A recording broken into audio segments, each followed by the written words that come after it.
رسول اللہ صلی اللہ علیہ وسلم۔ برادران عزیز و معزز حاضرین مجلس، السلام علیکم ورحمۃ اللہ وبرکاتہ۔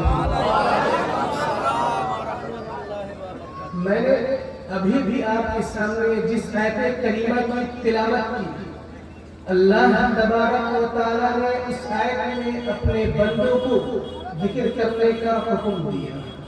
جب بندہ اللہ کا ذکر کرتا ہے اور اللہ کو یاد کرتا ہے تو گناہوں سے محفوظ رہتا ہے، اور جب بندہ اللہ کے ذکر سے غافل ہوتا ہے اور اللہ کی یاد سے غافل ہوتا ہے تو گناہ کرتا ہے۔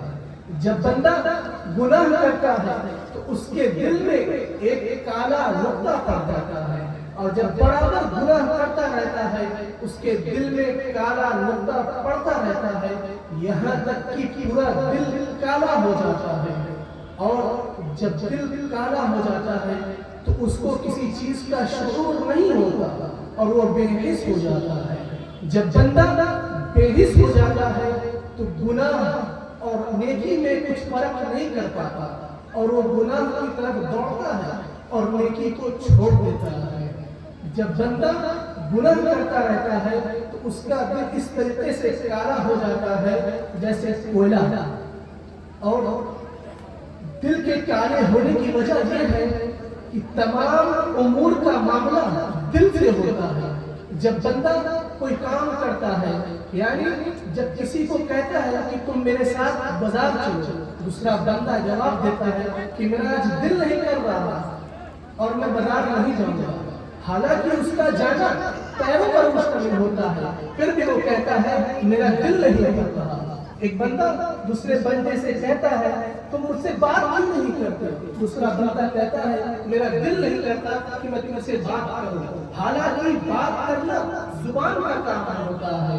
ایک بندہ دوسرے بندے سے کہتا ہے تم کھانا کھاؤ، دوسرا بندہ کہتا ہے میرا دل نہیں کرتا، حالانکہ کھانا کھانا بھوک پر مشتمل ہوتا ہے، پھر بھی وہ کہتا ہے میرا دل نہیں کرتا۔ معلوم ہوا تمام چیزوں کی جڑ دل ہے۔ جب بندہ گناہ کرتا ہے تو اس کا اثر سیدھا سیدھا دل پر پڑتا ہے اور دل کالا ہوتا ہے۔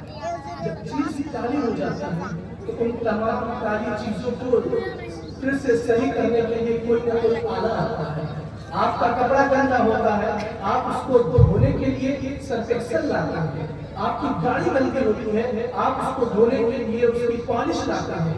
آپ کا جوتا گندا ہوتا ہے، اس کو چمکانے کے لیے آپ پالش لاتے ہیں۔ اسی طریقے سے دل ہوتا ہے، جب دل گندا ہو جاتا ہے تو اس کو بھی صاف کرنے کے لیے کوئی نہ کوئی چیز آتی ہے۔ رسول اللہ صلی اللہ علیہ وسلم نے ارشاد فرمایا کہ دل کو صاف کرنے والی چیز اللہ کا ذکر ہے۔ جب بندہ اللہ کا ذکر کرتا ہے تو اس کا دل صاف ہو جاتا ہے۔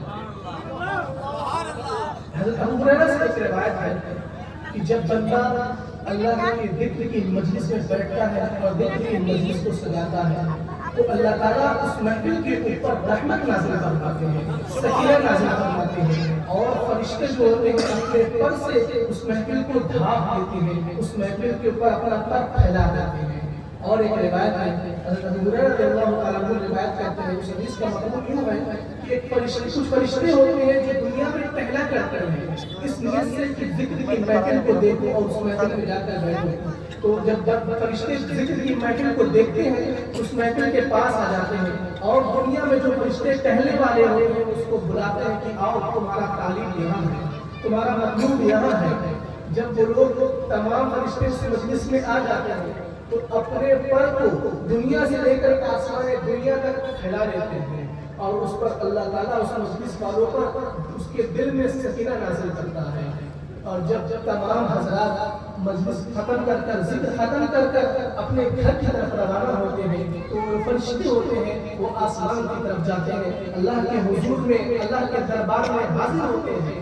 اللہ رب العزت سے پوچھتا ہے یا میرے فرشتے تم کہاں سے آئے ہو؟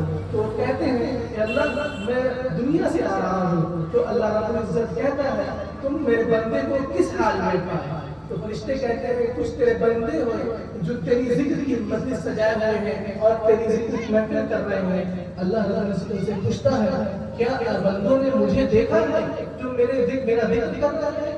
فرشتے کہتے ہیں نہیں اللہ، تجھے تو تیرے بندے نے نہیں دیکھا. اللہ رب العزت پوچھتا ہے کیا اگر مجھے دیکھ لیتے تو کیا ہوتا؟ تو فرشتے کہتے ہیں اور تیرا ذکر کرتے ہیں اور تیری تسبیح پڑھتے ہیں. پھر اللہ رب العزت پوچھتا ہے کیا بندے میری جنت دیکھے ہیں جو جنت کے آرزو میں میرا ذکر کرتے ہیں؟ تو فرشتے کہتے ہیں نہیں اللہ، تیری جنت کو بھی تیرے بندوں نے نہیں دیکھا. اللہ رب العزت کہتا ہے اگر جنت دیکھ لیتے تو کیا کرتے؟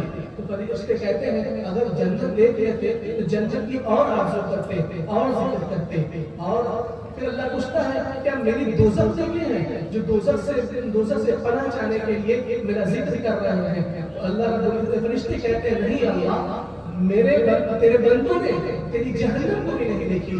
پھر اللہ رب العزت پوچھتا ہے اگر جہنم کو دیکھ لیتے تو کیا کرتے؟ فرشتے کہتے ہیں اگر جہنم کو دیکھ لیتے تو اور ڈرتے اور تیری تسبیح کرتے اور تیرا ذکر کرتے.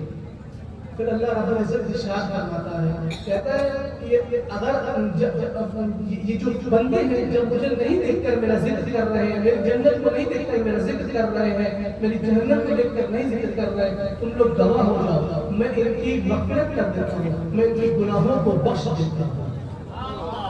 اور پھر اللہ فرشتے کہتے ہیں کہ بندے ایسے ہوتے ہیں جو صرف ذکر کی مجلس میں صرف بیٹھے ہوتے ہیں، ذکر کرنے کے لیے نہیں آتے. تو اللہ رب العزت کہتا ہے میں ان کو بھی نجات دے دیتا ہوں، میں ان کی بھی مغفرت کر دوں گا. جو لوگ صرف ذکر کی مجلس میں آ کر بیٹھے ہیں، صرف ذکر کی مجلس میں آ کر بیٹھے ہیں اور ذکر نہیں کرتے. میں انہی چند کلمات پر اپنی تقریر کو ختم کرتا ہوں.